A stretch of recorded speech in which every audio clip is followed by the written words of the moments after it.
Hello दोस्तों, good morning. दोस्तों, एक गुड न्यूज़ है।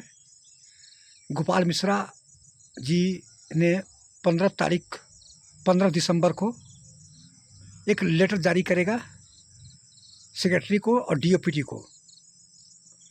जितने भी फेडरेशन है, जितने भी संगठन है, उन संगठनों से नॉमिनेट किया है सदस्य को कि 15 दिसंबर तक जितने भी सदस्य हैं मेरे पास भेज दिया जाए, नॉमिनेट किया जाए और एक ड्राफ्ट बना करके हम 8वां वेतन आयोग के पे कमीशन को हम भेजेंगे। तो दोस्तों, ये सारी जानकारी दूंगा।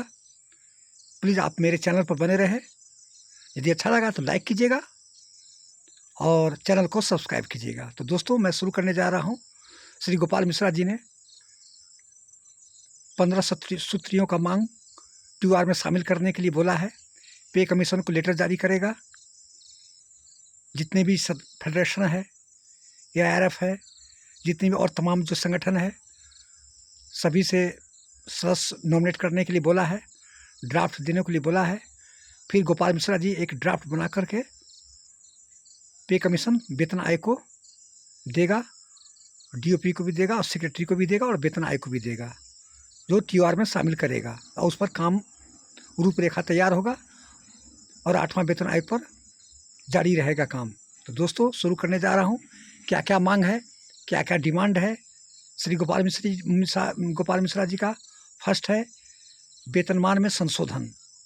जितने भी कर्मचारी है, चाहे पोस्टल डिपार्टमेंट हो, चाहे गृह मंत्रालय हो, या डिफेंस मंत्रालय हो, पोस्टल डिपार्टमेंट हो, चाहे होम मिनिस्टर हो, तमाम जितने भी केंद्रीय कर्मचारी का जो है उसमें वेतनमान में संशोधन करने के लिए कहा जाएगा। दूसरा मांग है फिटमेंट फैक्टर।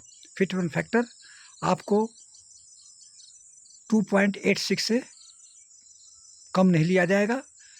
2.86 का मांग किया है, डिमांड किया है कि इससे हम कम मानेंगे नहीं, और 2.86 फिटमेंट फैक्टर का डिमांड किया है।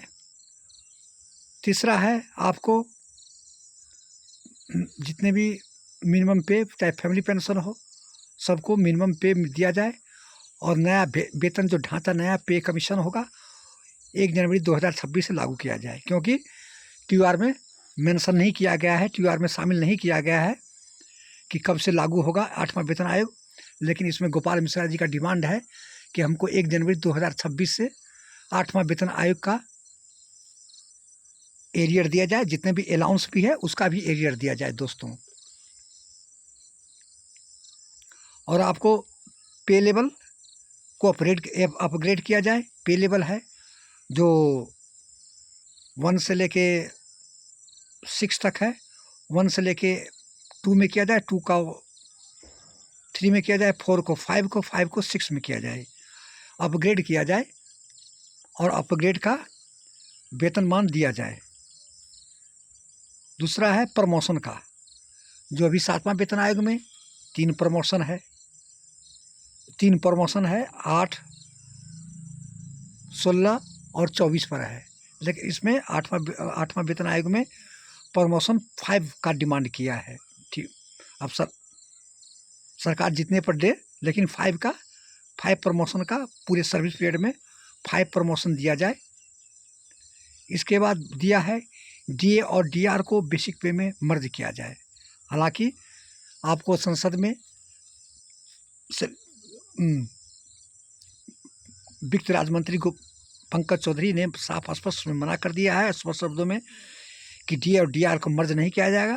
लेकिन फिर भी डिमांड में दिया जाएगा कि DA और DR को बेसिक पे में मर्ज किया जाए और 20% इंटर रिलीफ दिया जाए। इंटर रिलीफ है जो आपको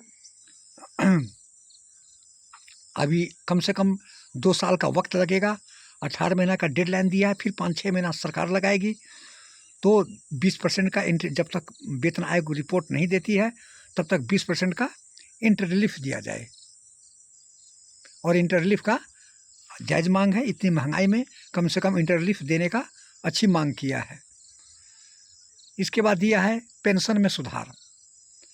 हर एक 5 साल पर पेंशन में सुधार किया जाए और पेंशन में जो जो संसद समिति जो दिया है कि 65 में 5% और 70 में 10% और 75 में 15% और 80 साल में 20% मिल ही रहा है ऑलरेडी। तो इसको संसद में भी पूछा गया था, तो इसमें भी साफ स्पष्ट रूप से मना कर दिया है कि सरकार इस पर कोई विचाराधीन नहीं है। जो अस्थायी समिति जो दे दिया है इस पर भी टाल मटोल करके सरकार वित्त राज्य मंत्री पंकज चौधरी जवाब दे दिया, लेकिन फिर भी डिमांड है। वेतन आयोग के सामने में ये डिमांड रखा जाएगा और डिमांड पहुंचाया जाएगा 8 पे कमीशन के जो आयोग के सामने में कि 65 पर 5 किया जाए और 70 पर 10 किया जाए और 75 पर 15% किया जाए। कि आजकल जो है 80 साल है, बहुत कम ही आदमी पहुंचता है। लंबी आयु 80 साल में 100 में 10% ही पहुंचता है। इसलिए 65 साल पर मांग किया है कि 65 पर 5 की दिया जाए, 70 में आपको 10 और 75 में 15 और 20 पर मिल ही रहा है ऑलरेडी। और इसके बाद दिया है कि एनपीएस और ईपीएस को हटाकर ओपीएस में बदली जाए, ओपीएस में रिलीज़ किया जाए, क्योंकि न एनपीएस चाहिए न यूपीएस चाहिए, ओपीएस चाहिए। तो ओल्ड पेंशन का भी दिया जाएगा। इसके बाद बोला है कि कैशलेस का इलाज, कैशलेस का भी इलाज है जो ईसीएस सीटीएस में है, जो कर्मचारी का है, जो है जितनी महंगाई हो गई है इतनी इलाज करने में, तो कम से कम कैशलेस का इलाज दिया जाए। इसके बाद दिया है सीए, जो बच्चे को पढ़ाई के लिए सीए मिलता है, चिल्ड्रन अलाउंस, वो इंटरमीडिएट तक मिलता है। तो इसको बोला है कि ग्रेजुएशन तक बढ़ाकर ग्रेजुएशन तक किया जाए कि इतनी महंगाई में बच्चों को पढ़ाना बहुत मुश्किल है। इसलिए बोला है कि ग्रेजुएशन तक पढ़ाई का खर्चा दिया जाए ताकि बच्चों को सही ढंग से शिक्षा दे और इसके बाद कर्मचारी के ऊपर ज़्यादा बोर्ड और बर्डन नहीं पड़े। तो दोस्तों ये अच्छी डिमांड है। आप देखिए गवर्नमेंट और पे कमीशन इस पर कितनी मांगों को मांग करती है, कितने की रिजेक्ट करती है, कितने का स्वीकार करती है।